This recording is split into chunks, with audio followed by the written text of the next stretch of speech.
In this episode, we delve deep into the history of the Hudson Valley to investigate legends of silver mines dating back to before the Revolutionary War.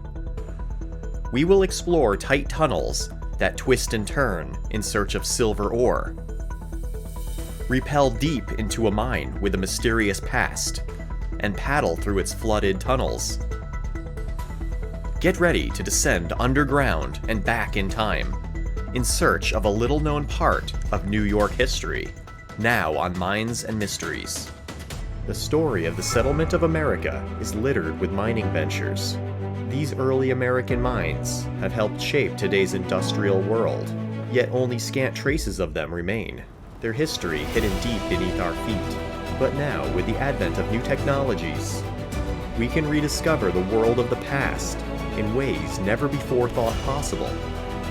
My name is Mike Sandone, and it is my goal to seek out the very oldest mines in America, the ones dating all the way back to colonial times, to uncover artifacts and minerals that help tell their stories, to document and map the tunnels that snake through the earth, and to unravel an important but forgotten piece of American history. This is Mines and Mysteries.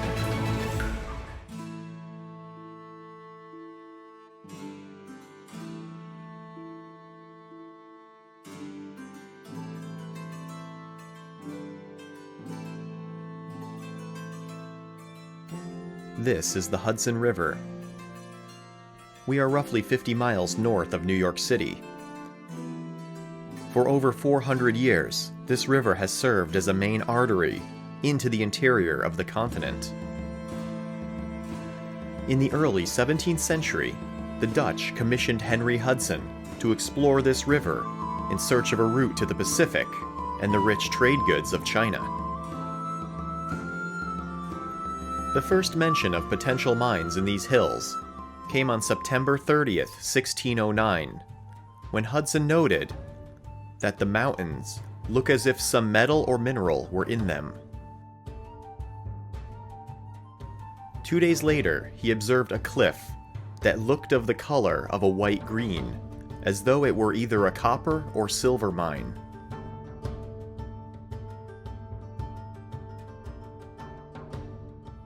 This wilderness Hudson explored was eventually settled by the Dutch. The Dutch possessed an expertise in smelting and separating silver from lead. They were buying up all the lead they could get their hands on for this purpose, mostly from England. So naturally, when the colony of New Netherland was founded in 1614, discovering mineral wealth was of the utmost importance. But there is no firm evidence of the Dutch ever having mined in the Hudson Valley. In 1664, the English took over the colony of New Netherland. The earliest mention of a silver mine in the Hudson Valley was in the late 1750s. A mine was discovered on the shore of the Hudson River, on what was at that time Phillipsburg Manor, a 50,000-acre tract of land belonging to Frederick Phillips I. This silver mine was located just outside the north wall of what is today Sing Sing Prison. I have to admit, the thought of poking around for a mine under the prison is lingering on my mind way longer than it should. Maybe a storm drain outside the prison intersects the original mine workings. No. We are going to skip this one today. Instead, let's look for another silver mine just to the south. One that is luckily not under a prison.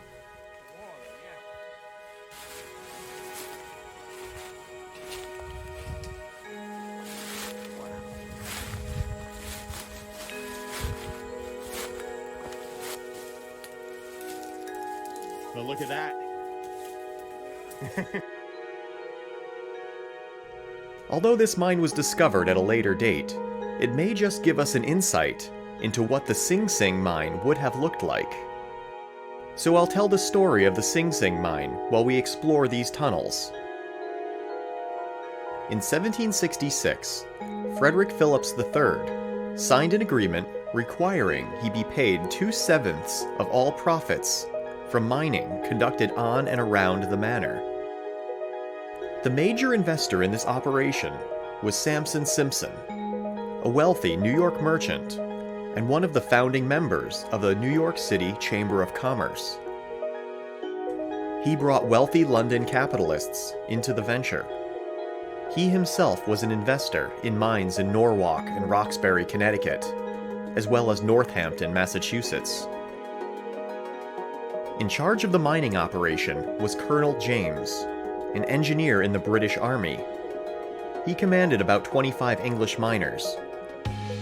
A smelter was built to cast silver ingots on Sing Sing Kill, kill meaning river in Dutch.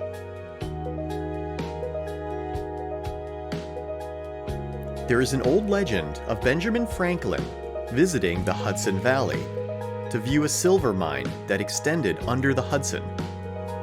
It is not known if he ever in fact visited the mine, but in a letter he describes a silver mine they say is as rich as Potosi.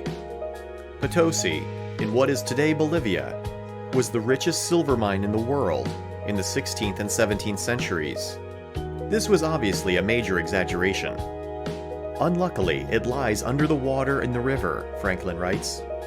How it is to be worked, I know not. But as it is near the shore, perhaps it extends under the bank, into the land, and may there be wrought to advantage. As legend goes, Franklin had negotiated a sale of a share in this mine, the Roxbury mine and the Northampton mine, to General Monckton for the sum of 6,000 pounds sterling, roughly $1 million today. Robert Monckton was the second in command to General Wolfe at the Battle of Quebec, and served as governor of New York from 1762 to 1763. In 1771, Colonel James obtained a leave of absence from the army to travel to England and collect this sum of money. But it was not to be. The deal fell through. A few years later, Colonel James commanded the Royal Sappers and Miners in the Battle of Bunker Hill. The Revolutionary War had begun, and the mine was abandoned. Finally, in 1776, the buildings and smelter were taken down and moved to West Point by the Continental Army.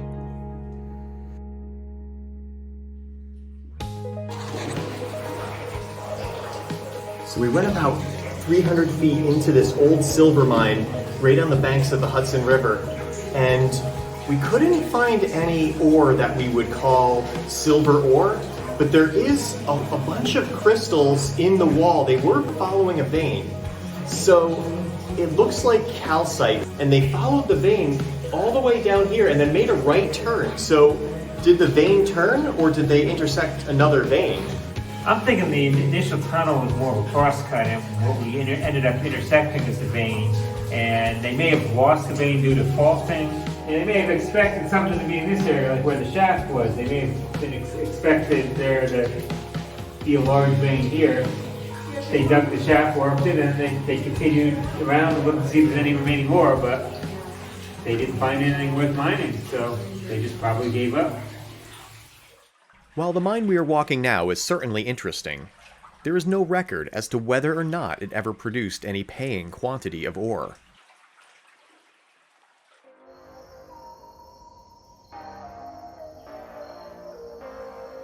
I continued to follow leads for silver mines on Phillipsburg Manor. Wow, that's actually pretty good.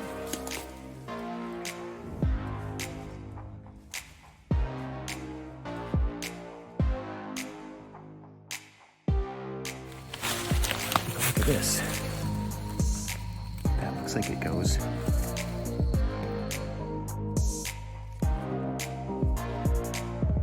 While I uncovered many small silver mines in the Hudson Highlands, I did not find any with an early date attached to it. I could not turn up any concrete primary sources. So I began to chase down the legends. And of these legends, there is one mine that stands out above the rest. The Phillips Mine, also called the Old Silver Mine.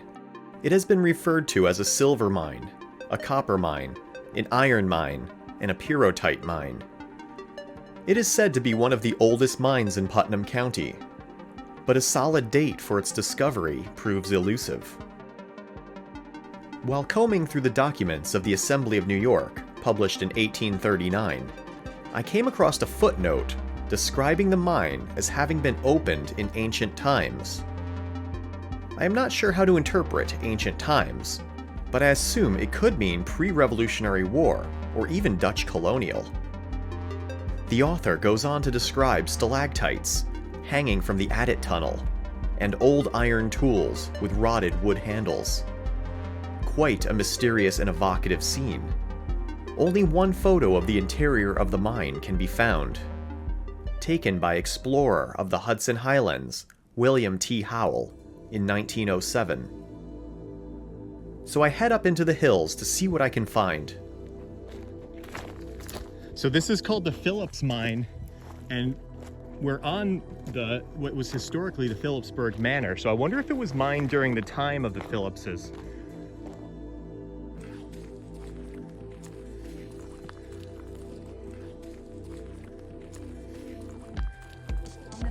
Look at that precipice. Just goes right into blackness.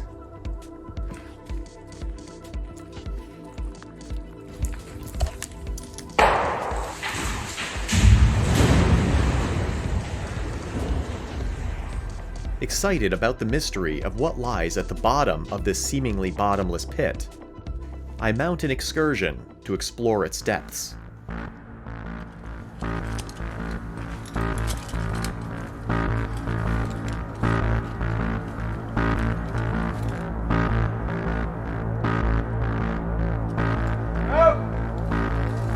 We rig a rope and proceed down.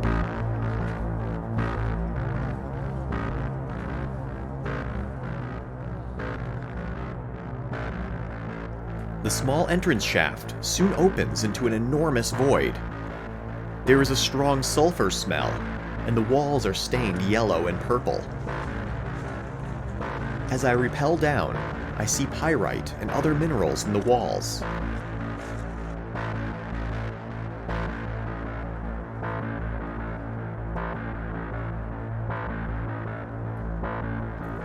The mine was worked for a variety of different ores.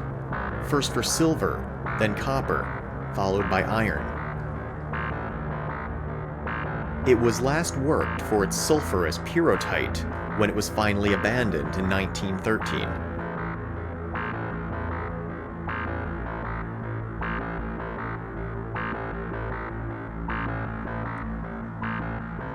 Reaching the bottom, we see a flooded tunnel leading off into the misty blackness. It was at this time that I realized you're gonna need a bigger boat. Rope!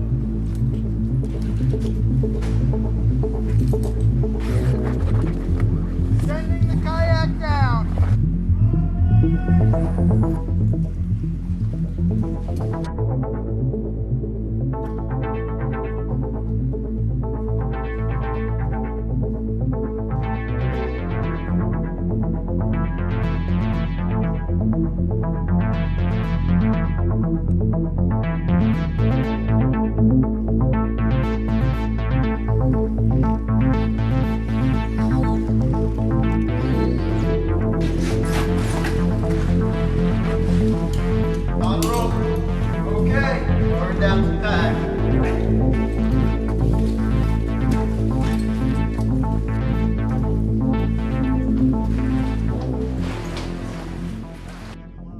We launch the boats and begin to paddle into the unknown.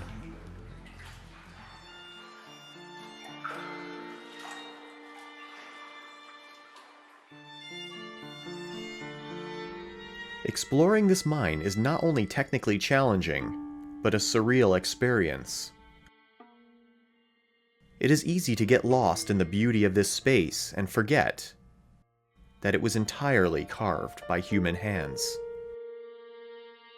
Every rock removed from this void was done so by a person. I try to imagine their faces, their names, their families, the highs and lows they experienced while working down here, their attitude toward life. Who was the man who removed the first rock from this mine? Who was the last miner to walk out of this tunnel? Did he turn around to look back at this very spot where we find ourselves now? Down here, the concept we call time feels altered and distorted. 100 years down here is not the same as 100 years on the surface. A faint echo of humanity lingers in this stale, sulfurous air. But this is no longer a place meant for man. The red-orange water is very deep and very cold. We may be floating 100 feet over the floor of the mine where miners once labored long ago. And it is doubtful that those miners could have imagined us exploring their workspace in this way. Just as it is impossible for us to imagine the technologies that future explorers will employ.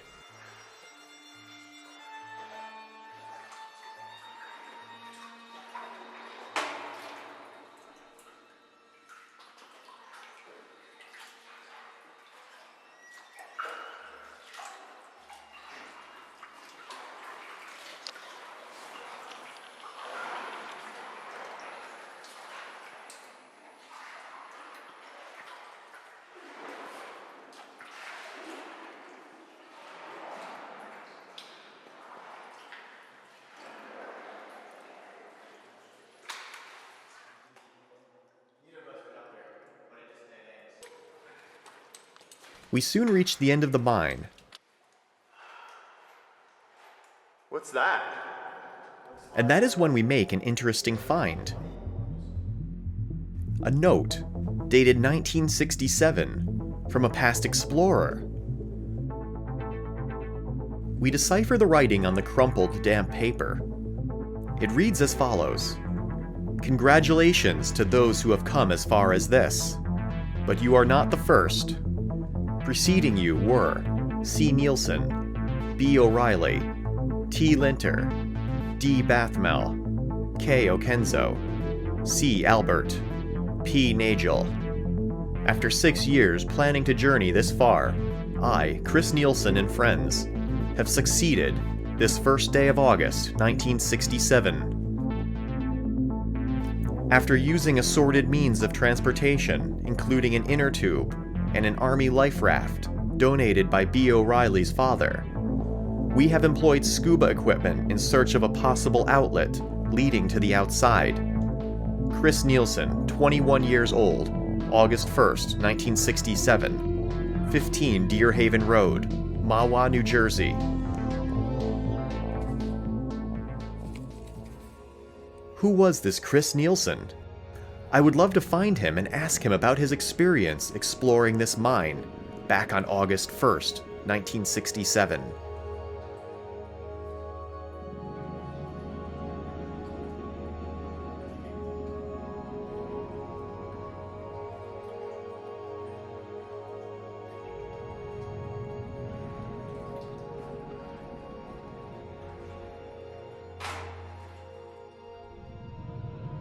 We have explored and documented the Phillips Mine to the best of our abilities.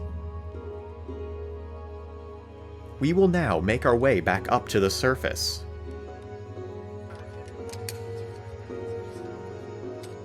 After the Revolutionary War, the entire tract of land, known as Phillipsburg Manor, was confiscated and auctioned off by the Commissioners of Forfeitures. Some of these tracts of land went on to being sites of mineral discoveries. At that time, during the dawn of the Industrial Revolution, there was no mineral more important than iron. And it is iron that is found in abundance in these hills.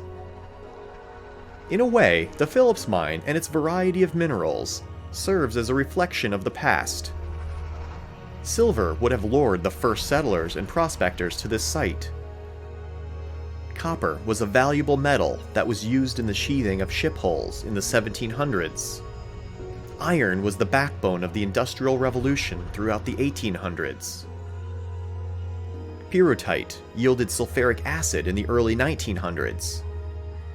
And finally, in the 1950s, the site was prospected for uranium.